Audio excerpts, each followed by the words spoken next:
Assalamualaikum warahmatullahi wabarakatuh. Perkenalkan, nama saya Azilin Proti Alivia. Saya perwakilan dari kelas 11B akan menjelaskan materi bab 8, yaitu masa kehancuran Bani Abbasiyah. Selamat menyaksikan. Nah, kehancuran pada Bani Abbasiyah dimulai dari faktor penyebab dan munculnya pemberontakan masa Bani Abbasiyah. Pemberontakan terjadi hampir di setiap pemerintahan, termasuk pada masa pemerintahan Abbasiyah. Gambaran terjadi pemberontakan masa Abbasiyah yaitu: pertama, perebutan kekuasaan; kedua, balas dendam; ketiga, praktik perilaku amoral dari khalifah dan pembesar istana; keempat, sistem peralihan kekuasaan monarki; kelima, ketidakkuasaan masyarakat terhadap pelayanan pemerintah. Perebutan kekuasaan dalam masa pemerintahan Abbasiyah terjadi sejak dua putra Harun al-Rasyid ditetapkan sebagai khalifah pengganti bapaknya. Kondisi ini terjadi sampai 1 tahun berjalan, baru pemerintahan dapat memutuskan Al-Amin menjadi khalifah ke-6, selanjutnya Al-Ma'mun menjadi khalifah ke-7 setelah Al-Amin. Dalam sejarah perkembangan Bani Abbasiyah disebutkan sebagai awal perebutan kekuasaan di Bani Abbasiyah. Nah, faktor yang keduanya, faktor penyebab runtuhnya Bani Abbasiyah. Faktor kehancuran Abbasiyah disebabkan oleh dua faktor besar, yaitu faktor internal dan faktor eksternal. Faktor internal, perebutan kekuasaan berkepanjangan dalam istana Abbasiyah menimbulkan respon buruk dari masyarakat, ditambah dengan perilaku amoral yang ditunjukkan oleh para khalifah dan pembesar istana, mulai dari khalifah 10 dan seterusnya. Perebutan kekuasaan bagi sebuah kerajaan yang memakai pola pengangkatan kepemimpinan atau monarki oriented adalah sebuah kenistaan, karena putra mahkota yang lebih dari satu tidak akan pernah memberi ruang bagi semua kandidat. Dan hal itu terjadi hampir di semua kerajaan Islam, mulai dari Umayyah 1, Abbasiyah, Umayyah 2 Andalusia, Turki Utsmani, Persia, dan Mughal India. Praktek-praktek amoral yang dilakukan oleh khalifah adalah setiap akhir tahun berjalan dengan mengadakan acara-acara seremonial di istana untuk menghibur khalifah dan para pembesar istana dengan alasan refreshing. Yang terjadi adalah mendatangkan para wanita-wanita penghibur, membeli berbagai macam minuman keras dengan berbagai merek dari negara-negara barat. Tujuannya adalah untuk menghibur para khalifah dan pembesar yang bekerja setahun penuh.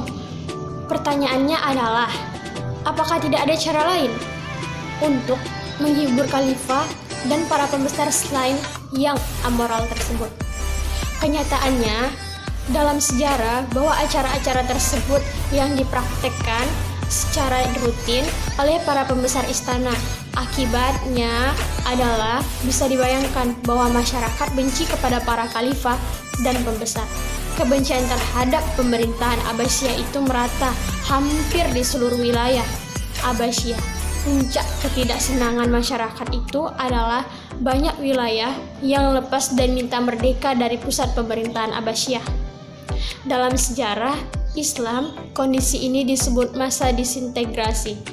Kondisi ini puncaknya terjadi pada abad ke-10 Masehi, sehingga ketika terjadi perang salib pertama abad ke-10, umat Islam tidak dapat menahan serangan pasukan salib dan kalah dalam perang.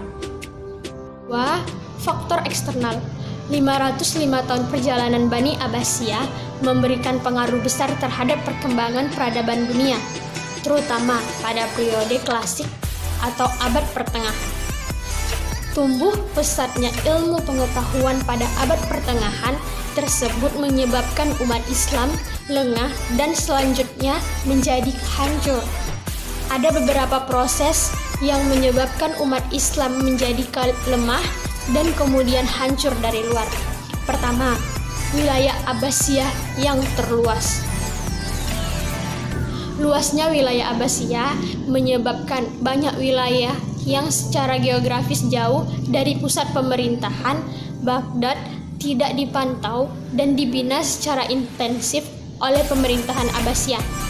Luasnya wilayah juga menyebabkan pemerintahan tidak adil dalam memberikan hak wilayah bagian dari Baitul Ma'al untuk pembangunan infrastruktur berupa bangunan fisik seperti irigasi, jalan raya, jembatan penghubung kota dan sarana pendidikan. Sementara kewajiban wilayah-wilayah bagian harus disampaikan secara rutin ke Baitul Ma'al atau kas negara. Akibatnya, banyak wilayah bagian yang lepas dan minta merdeka dari Abbasiyah, seperti Taulan dan Fatimiyah di Mesir. Sabah Takim di wilayah Persia, Idrisi dan Tohiriyah di Maroko. Masa ini disebut masa disintegrasi Abbasiyah. Nah, yang kedua, Perang Salib. Perang Salib berlangsung selama kurang lebih 200 tahun, mulai dari tahun 1096 sampai 1287 Masehi.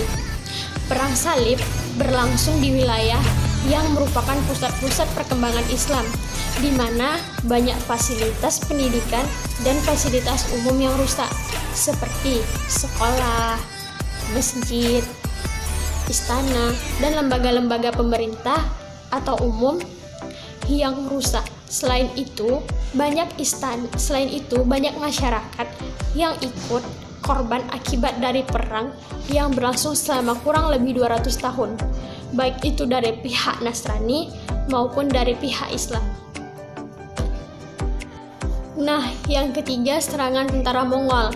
Penyerangan Mongol dilakukan mulai tahun 1220 Masehi oleh penguasa timur, yaitu Leng Genghis Khan. Penyerangan dimulai dari dua pusat peradaban Abbasiyah di wilayah Transylvania, Bukhara, dan Samarkand.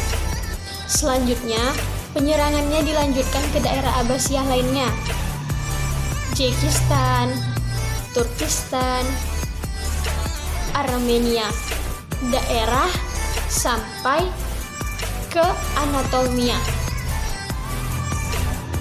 Terakhir, tahun 1258 Masehi, penyerangan diarahkan ke pusat kekuasaan Abbasiyah, mulai dari Syria, Kufah, Java, Hira, Anhar, Damaskus, dan kota Baghdad sebagai pusat kekuasaan Abbasiyah tahun 1258 Masehi dengan cara kota Baghdad dibakar dan dibumi hanguskan.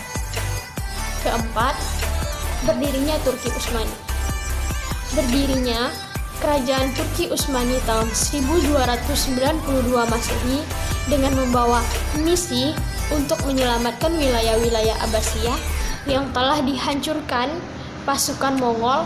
Ternyata dalam kenyataannya justru ikut memperparah kehancuran Abbasiyah di wilayah-wilayah Abbasiyah yang berdekatan dengan berdirinya Turki Utsmani, yaitu justru terjadi perang terbuka yang menyebabkan tambah parah kekuasaan Abbasiyah.